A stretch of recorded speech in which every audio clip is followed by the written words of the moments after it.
बंधुओं, आप में बैठे परमात्मा को प्रणाम। अयोध्या कांड आज के संदर्भ में भाग 3। अयोध्या कांड के मध्य में गोस्वामी तुलसीदास जी ने कर्म के शाश्वत सिद्धांत को स्वीकार करते हुए ईश्वरीय विधान को सर्वोपरि मानते हुए भी एक नए दर्शन की, एक नए सत्य की, एक सिद्धांत की स्थापना की और इस सिद्धांत को भी उन्होंने झुठलाया जो आधुनिक अपराध मनोविज्ञान का है कि अपराध से सबसे ज्यादा अगर किसी को लाभ हुआ है तो सुई अपराध की उसके ओर जाती है। ये गलत सिद्ध किया है। नया दर्शन, नया सिद्धांत इस तरह से उन्होंने अभिव्यक्त किया है कि जो शास्त्रों का सार भी है और विभिन्न धर्मों के द्वारा भी इसको स्वीकारा गया है कि जो व्यक्ति पश्चाताप कर लेता है, यानी पछतावा कर लेता है और प्रायश्चित कर लेता है, प्रायश्चित माने उस दुष्कर्म की, उस पाप की स्वयं सजा भी स्वीकार कर लेता है और भुगत लेता है, तो उसके पापों की निर्जरा हो जाती है, वह व्यक्ति निष्पाप हो जाता है। ये एक बहुत बड़ा सिद्धांत है जो आधुनिक व्यक्ति के लिए बहुत आवश्यक है, क्योंकि इतनी बड़ी जिंदगी में दाएं बाएं कुछ हो ही जाता है और उस अपराध का, उस पाप का शल्य सदैव हृदय में चुभता रहता है कि मुझसे ऐसा पाप हो गया। लेकिन पापों की निर्जरा भी हो जाती है। सबसे पहले उन्होंने कर्म के सिद्धांत को स्वीकारा। कर्म के सिद्धांत के अनुसार जो कर्म है उसका फल होता है और अच्छे कर्म का अच्छा फल और बुरे कर्म का बुरा फल। इसको जो सबसे पहले अयोध्या कांड में ही देवताओं के गुरु बृहस्पति इंद्र को समझाते हुए कहते हैं कर्म की महत्ता को कि कर्म प्रधान विश्व कर ही राखा, जो जस करे सो तस फल चाखा, जो सकल पदार्थ हैं जग माही, कर्महीन नर पावत नहीं। ये कर्मों की महत्ता को इन्होंने अभिव्यक्त किया है। नारद, ये एक कथा श्रीमद् भागवत में आई है कि जब कंस के अत्याचारों से पृथ्वी में हाहाकार मचा हुआ था तो नारद जी विष्णु भगवान जी के पास गए क्षीर सागर में कि आप शयन कर रहे हैं, कोई अवतार लें और पृथ्वी पर पापों की जो वृद्धि हो रही है उसके शमन का उपाय करें। तो उन्होंने कर्म योग का सिद्धांत बताया था। उन्होंने कहा था, नारद को उत्तर दिया था, मेरा अवतार बहाना है, यो सोई शक्तियां जगाने को, मानवता खुद उठ पड़ती है, अन्याय से टक्कर लेने को मैं मदद उसी की करता हूँ जो अपने आप मदद करता है। कर्म योग का अटल नियम, जैसा करता वैसा भरता। इस तरह से कर्म योग को इन्होंने इस तरह से परिभाषित किया। गीता में भगवान कृष्ण ने कहा है कि मैंने त्रिगुणात्मक प्रकृति का निर्माण कर दिया है और अपनी रज, सत और तम प्रवृत्तियों के अनुसार, अपनी अपनी प्रवृत्तियों के अनुसार लोग कर्म करते हैं और वे अपने अपने स्वर्ग और नरक, पाप और पुण्य करके प्राप्त करते हैं। तो त्रिगुणात्मक प्रकृति मैंने बना दी है और वह व्यक्ति उसके अनुसार ही काम करने को बाध्य होता है और वो आगे की ओर बढ़ता है। जैन दर्शन कर्म के सिद्धांत को यथावत स्वीकार करता है कदाचित, इसीलिए जैन दर्शन, बौद्ध दर्शन और चार्वाक दर्शन और पश्चिम का आधुनिक पाश्चात्य दर्शन और आज का वैज्ञानिक चिंतन, ये सभी इसको स्वीकार करते हैं कि कर्म का अपना फल होता है। आइजक न्यूटन के दूसरे गति के नियम के अनुसार प्रकृति में प्रत्येक क्रिया के विरुद्ध प्रतिक्रिया या परिणाम होता है। हर क्रिया का कुछ परिणाम होता है। इस तरह से जो कर्म हैं वे ही हमारे ऊपर बरस जाते हैं। World is nothing reflects to you, एक उर्दू में आया है। ये है गुम्मत की सदा, सदा माने आवाज, ये है गुम्मत की सदा, जैसी कहो वैसी सुनो। तो इसको कर्म के सिद्धांत को, और आपके कर्म आपके ऊपर ही बरस पड़ते हैं, वो ऐसा नहीं कि उससे दूसरा प्रभावित हो। एक इराकी कहानी आई है कि एक धनपति के घर पर एक चोर घुसा। जैसे ही उसने खिड़की पकड़ी तो तिमंजले से वो नीचे आ गया और उसकी दोनों टांगें टूट गईं। तो राज उन दिनों छोटे होते थे। उस चोर ने शिकायत की कि मैं धनपति ने ऐसा मकान बनवाया कि साहब मेरे मुझे मुआवजा दिलाया जाए, मेरी दोनों टांगें टूट गईं। तो राजा, उस समय राज्य छोटे होते थे, राजा ने धनपति को बुलाया कि भाई तुमने कैसा मकान बनाया। बोले कि मैंने मकान नहीं बनाया सर, मैं तो दुकान पे सुबह 8 बजे आ जाता हूँ और रात 8-9 बजे पहुँचता हूँ। ये तो बढ़ई ने खिड़की बनाई है। तो कहा बढ़ई को बुलाओ। तो बढ़ई बुलाया गया। बढ़ई बुलाया गया तो बढ़ई बोला महाराज ये खंबा ही तिरछा लगा बना हुआ था, ये दीवार ही तिरछी बनी हुई थी, मैंने तो खिड़की इस तरह फिट कर दी थी कि हवा पानी धूप आंधी आदि में ये खराब ना हो, गिरे नहीं।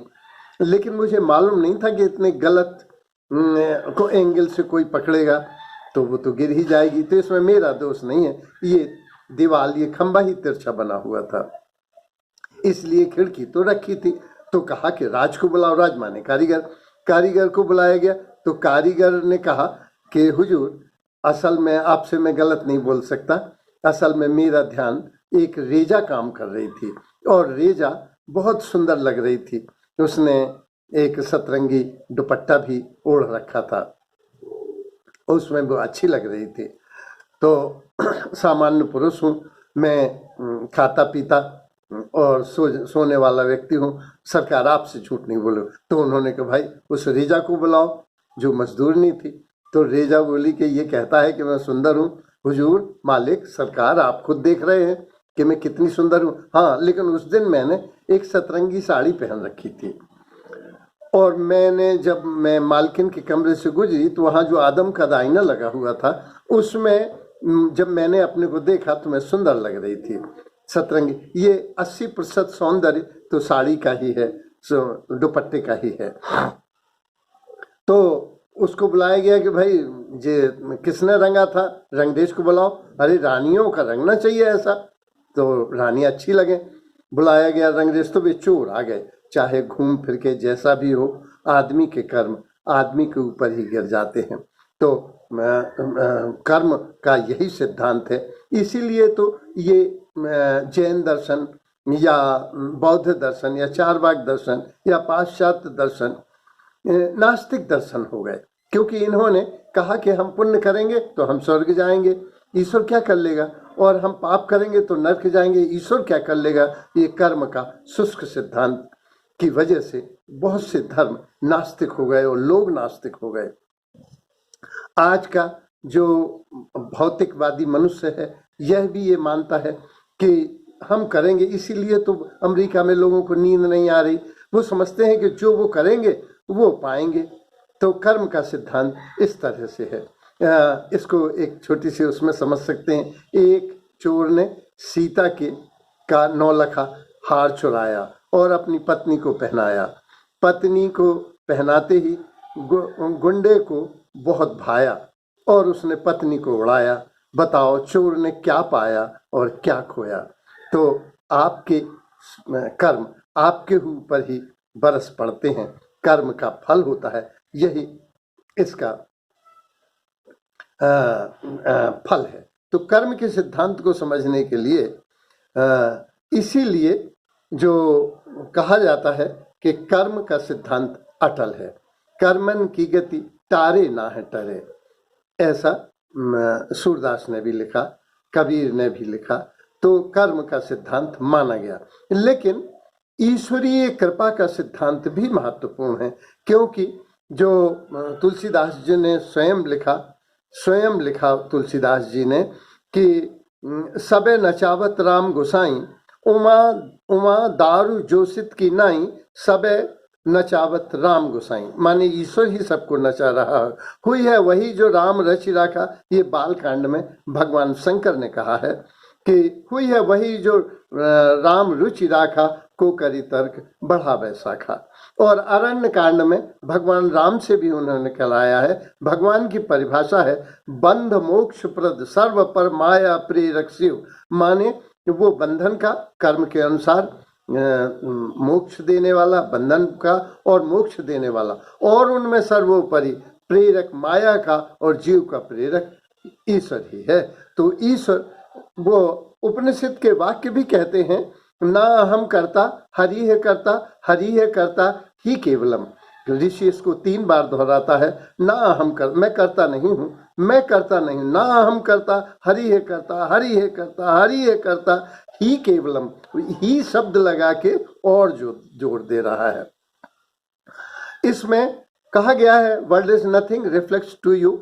इस तरह से ईशोवास उपनिषद में भी स्वीकारा गया है कि सब कुछ ईश्वर ही का है। ये जमीन, ये आसमान, ये सारे कर्म ईश्वर ही कर रहा है। ईश्वर की कृपा से ही हमारा जन्म हुआ है, ईश्वर की कृपा से हमारी मृत्यु हो रही है। हम जीवन में कुछ क्षण के लिए समझते हैं, लेकिन ईश्वर सर्वोपरि है। उसे करुणा निधान कहा गया है। दूसरे धर्मों में भी उसे रहमान रहीम या रहम दिल कहा गया है। तो इस तरह से जो सिद्धांत है वो स्वीकारा गया है। आगे हम देखें कि ईश्वरीय सिद्धांत को इन्होंने इस तरह से गोस्वामी तुलसीदास जी ने समझाया, हानि लाभ जीवन मरण यश अपयश विधि हाथ। तो हानि लाभ जीवन मरण यश अपयश विधि हाथ, तो जीवन के सबसे महत्वपूर्ण पहलू तो ईश्वर ने अपने हाथ रखे हैं। और हमारे मित्र हैं डॉक्टर LN रावत जी, नौगांव से, बड़े विद्वान हैं और बड़े विनम्र हैं। उन्होंने बड़ा अच्छा इसकी व्याख्या की कि हानि किसकी हुई? हानि हुई राक्षस कुल की। और लाभ किसे हुआ? विभीषण को राज्य का लाभ हुआ। यश किसको मिला? भरत को मिला। और अपयश किसको मिला? कैकेयी को मिला। और जीवन किसे मिला? लक्ष्मण को मिला। और मृत्यु असामयिक किसको मिली? वह दशरथ को मिली। तो ये कौन देने वाला है?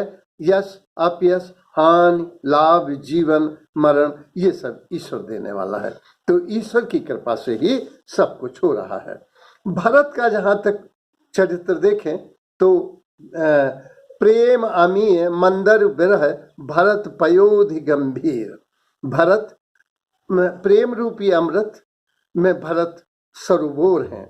और वो कहते हैं प्रेम अमीय, जो अमृत है वो प्रेम है, और विरह मद्राचल पर्वत है, और भरत गहन गंभीर हैं, प्रेम की चलती फिरती मूरत हैं, प्रेम रूप हैं।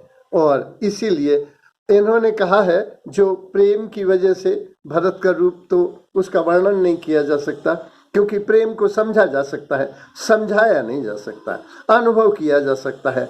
ये अनुभूति का विषय है, ये अभिव्यक्ति का विषय है नहीं। तो वो कहते हैं पाहि नाथ पाहि गोसाई भूतल परे लकुट की नाई। वो भूतल पर साष्टांग दंडवत हुए। जब हम साष्टांग दंडवत करते हैं तो हमारे 6 अंग प्रणाम करते हैं, और उस प्रणाम का फर्क बहुत होता है। जब हम हृदय से किसी के झुकते हैं तो उसके हृदय तक स्पर्श कर जाते हैं। तो हम जब हृदय से कोई बात कहते हैं तो व्यक्ति के हृदय तक चली जाती है, और जब हम कोई बात बैखरी में कहते हैं, मौखिक कहते हैं, तो कानों तक रहती है, उसका कोई विशेष असर नहीं होता। फिर भरत को तो वर्णन नहीं किया जा सकता। सानुज भरत उमग अनुरागा धर सिर सीय पद पदुम परागा। सानुज माने भरत लक्ष्मण, भरत शत्रुघ्न सहित। उमग, उमग माने उत्साह से, उमंग से, अनुराग माने प्रेम से, जो प्रेम के पीछे चलता है अनुराग। अनुराग से सीता के पैर छूते हैं। तो भरत का तो वर्णन करना बहुत बड़े कवि का ही, ऋषि का ही कमाल हो सकता है। और इस दर्शन में जो अभिव्यक्त किया था कि कैकेयी से अपराध हो गया था, लेकिन वो अपनी पश्चाताप की वजह से और प्रायश्चित की वजह से वो निष्पाप हो गई थी। तो इसीलिए राम ने प्रथम राम भेटी कैकेयी सब माताओं में सबसे पहले राम केकई से मिले थे। ये इसके मायने के केकई के पापों की पश्चाताप और प्रायश्चित से निर्जरा हो गई थी। प्रथम राम भेटे केकई सरल स्वभाव भगति मति भेई पग पर कीन प्रबोध बहोरी काल कर्म विधि सिर धर सिर खोरी। उन्होंने काल और कर्म को, ईश्वर को, ये ईश के अधीन है सब, ऐसा समझाया। गीता के जो अध्याय हैं उनमें भी आया है कि जब अर्जुन की उम्र महाभारत के समय 52 वर्ष थी, जैसे राम की रावण के समय युद्ध की समय उम्र 51 वर्ष थी, उसी तरह से अर्जुन की उम्र महाभारत में 52 वर्ष की थी। तो उस समय कृष्ण कहते हैं, हे निष्पाप अर्जुन, ये निष्पाप अर्जुन, तो ये 52 वर्ष में कोई चींटी, कोई मच्छर, कोई गलती ना हुई हो, ऐसा संभव नहीं है। लेकिन जो अपने पापों का प्रायश्चित कर लेते हैं, पछतावा कर लेते हैं, उनके पापों की निर्जरा हो जाती है। दूसरे धर्मों में भी आया है, बाइबल में भी आया है कि अगर तुम जाके ईसा मसीह के सामने अपने पापों को स्वीकार कर लो, कन्फेस कर लो, तो वह उन और दोबारा न करने का प्रॉमिस करो, वायदा करो, तो उन पापों की ईसा मसीह अपने ऊपर ले लेते हैं।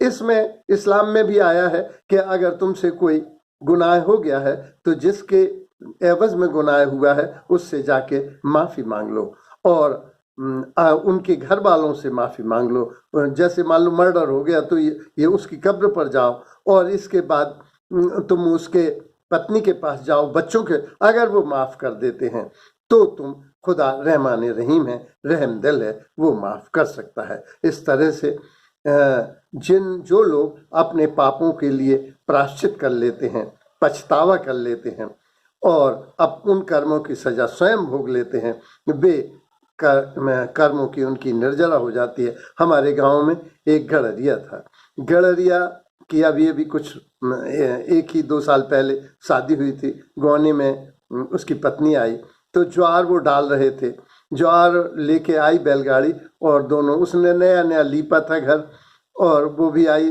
टुकनिया लेके। इस तरह से उसने दोनों एक भर भर के देता, दूसरा उससे कुछ दाने गिर गए। तो वो बोला, तुम हमारी मेहनत को का कोई महत्व नहीं समझती कि मैंने कितनी मेहनत से काम किया है। और वो हरे लीपे हुए गोबर के में सफ़ेद ज्वार के दाने कुछ ज़्यादा ही दिख रहे थे। तो उन्होंने कहा नहीं हम उठा लेते हैं, लेकिन बातों में बात कुछ ज़्यादा बढ़ गई और उसे गुस्सा आया और उसने ज़ोर से एक चांटा मारा। और चांटा इतनी ज़ोर से इधर नाक, इधर आँख के पास लगा और वो गिरी और कहीं गिरने से एक कटोरा या गंज रखा था उसमें चोट लग गई और उसकी ऑन द स्पॉट डेथ हो गई। और वो स्वयं गया कि महाराज वैद्य जी कह रहे हैं नाड़ी नहीं चल रही और हमारी पत्नी मर गई, अब हमें तुम गिरफ्तार करो। मुकदमा चला, उसने स्वीकार किया कि हाँ मैंने मारा था और जज बार बार तारीख बढ़ाता था। तो वो ये बोला कि महाराज, अब जज साहब से उसने प्रार्थना की कि महाराज अब तारीख नहीं बढ़ाओ, हम अपनी पत्नी को बहुत चाहते, वो के बगैर हम रह नहीं सकते, हमें जल्दी से जल्दी फांसी की सजा दे दो। सो अब हम उतई जाके उसे माफ़ी मांग लें। जज ने उसको निष्पाप छोड़ा, बेदाग बरी किया। उसने कहा जो अपनी सजा खुद मांग रहा है उसका जिंदा रहना ही उसकी सजा है और उसे बेदाग बरी किया गया। तो जो पश्चाताप और प्रायश्चित कर लेता है उसके पापों की निर्जरा हो जाती है। आज इसी सिद्धांत को हमें मानना चाहिए और पुराने पापों को पश्चाताप और प्रायश्चित के माध्यम से निर्जरा करके निष्पाप हो जाना चाहिए। सभी निष्पाप हों, यही मेरी आकांक्षा है। धन्यवाद।